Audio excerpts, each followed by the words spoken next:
Oi, bom dia. Vou explicar um pouco sobre como a gente analisou as diferentes situações da nossa área de estudo.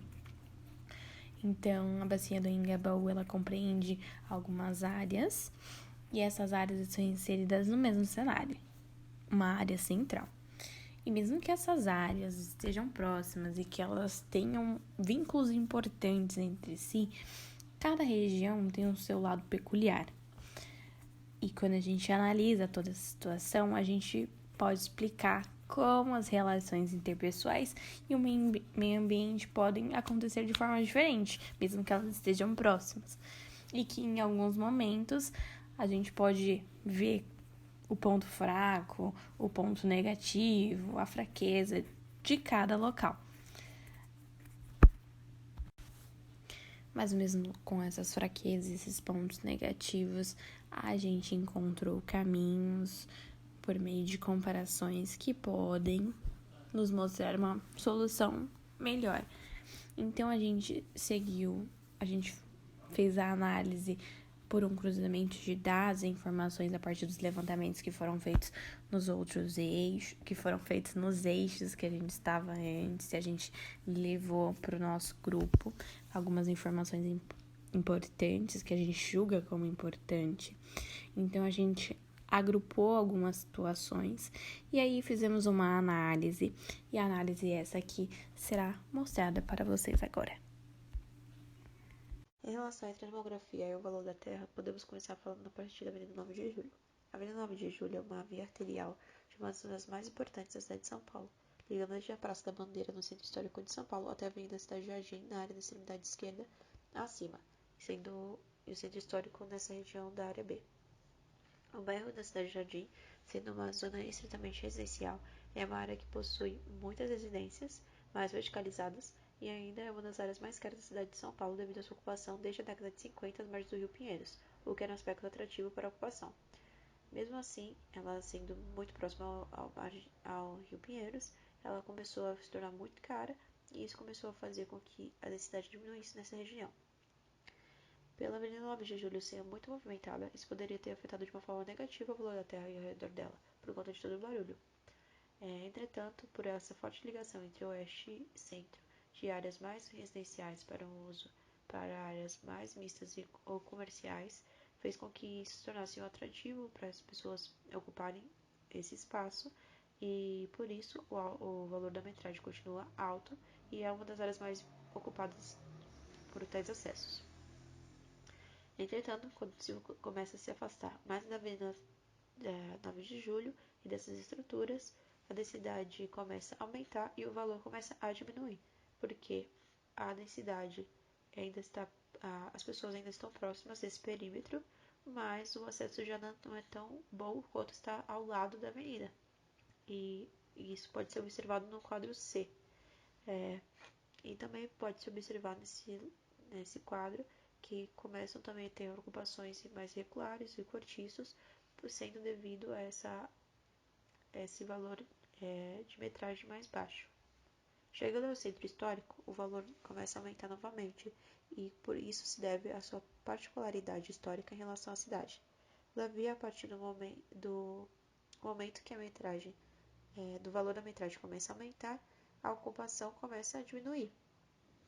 E mesmo nas últimas 3 décadas, tendo a população chegado a 50% ter saído desta área, por conta desta área ter essa particularidade e toda a especulação imobiliária, a região continua sendo muito valorizada, não acessível para baixa renda e pouco ocupada. Bom dia, aqui é o Pedro e eu vou estar explicando um pouco sobre o mapa que nós fizemos, onde nós mostramos as escolas e fizemos o levantamento da faixa etária dos moradores do centro.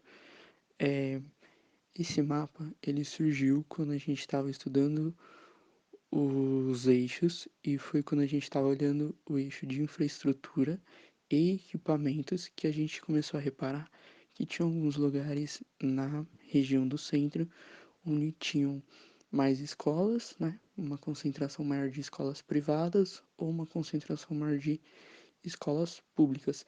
Isso chamou bastante a atenção do grupo, foi quando o grupo quis entender melhor por que determinadas escolas, determinadas escolas e essa configuração estava presente. Foi então que a gente resolveu tentar entender por que ele foi configurado desse jeito, certo? E o que levou isso. Então, o melhor jeito para saber como é que ficou foi entender quem morava lá. Foi então que a gente viu, né? A gente começou a fazer um levantamento, a gente pegou as escolas que já estavam demarcadas e aí a gente cruzou junto com densidade, certo? E a gente pegou a faixa etária dos moradores para realmente entender quem era aquele público. Então, a gente viu que onde a faixa etária é mais alta, né, onde passa, os moradores têm mais de 60 anos, a gente viu que não tem muitas escolas perto, né? E foi com isso que a gente foi conseguindo analisar isso. E aí a gente viu que a primeiro momento essa distribuição que acabou causando um certo estranhamento no grupo, a gente conseguiu ver que realmente ela teve um planejamento e teve uma estrutura pensada. Bom, com base no que já foi falado, podemos observar que, onde conta com uma maior infraestrutura, como estações, vias e acesso, nós temos uma predominância de escolas privadas. Podemos observar também que em lugares onde a faixa etária é mais elevada, contamos com poucas escolas e creches. Analisando a região da Sé, nós percebemos a predominância de jovens indo de 0 a 29 anos.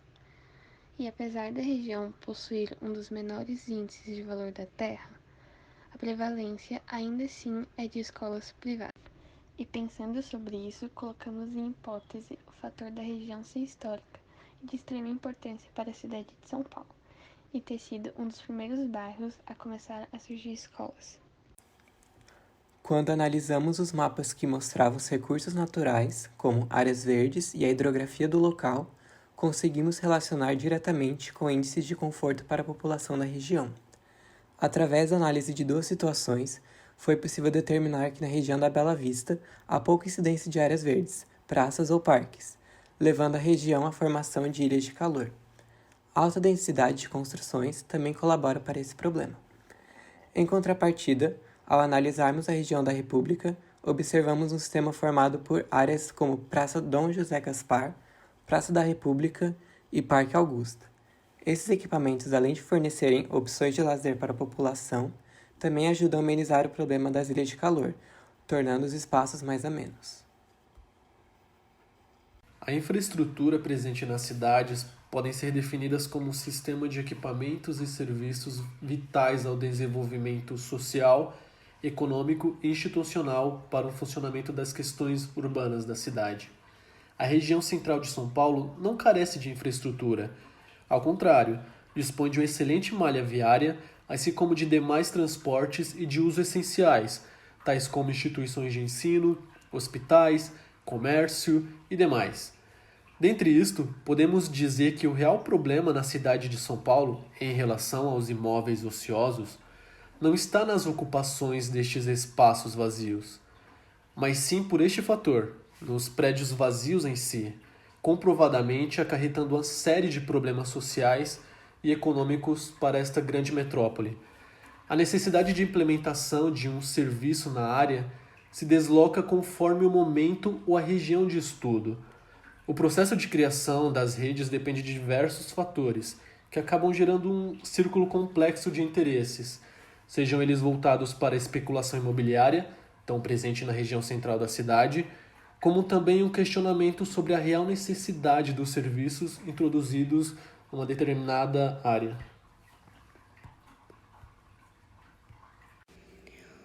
Uma das questões que mais dificultam o processo de reutilização dos imóveis são as exigências cobradas pela legislação, que não é muito flexível e acaba dificultando a aprovação da reestruturação do edifício, assim inviabilizando a sua obra.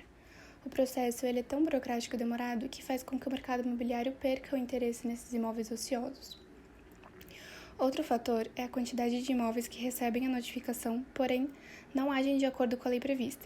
De 1.385 imóveis, apenas 99 cumpriram com as obrigações após terem sido notificados. Dessa forma, sem uma legislação efetiva, mais imóveis ficarão sem o uso e a formação de ocupações irregulares será ainda maior. A análise positiva feita sobre a área mostra a capacidade que a região tem para a construção de novas moradias. Por estar localizado em um eixo de estruturação urbana, o local oferece todas as condições para que o uso misto seja adotado na região e não haveria necessidade nenhuma da construção de novas edificações, apenas reformar os imóveis ociosos existentes e permitir que cumpram com sua função social.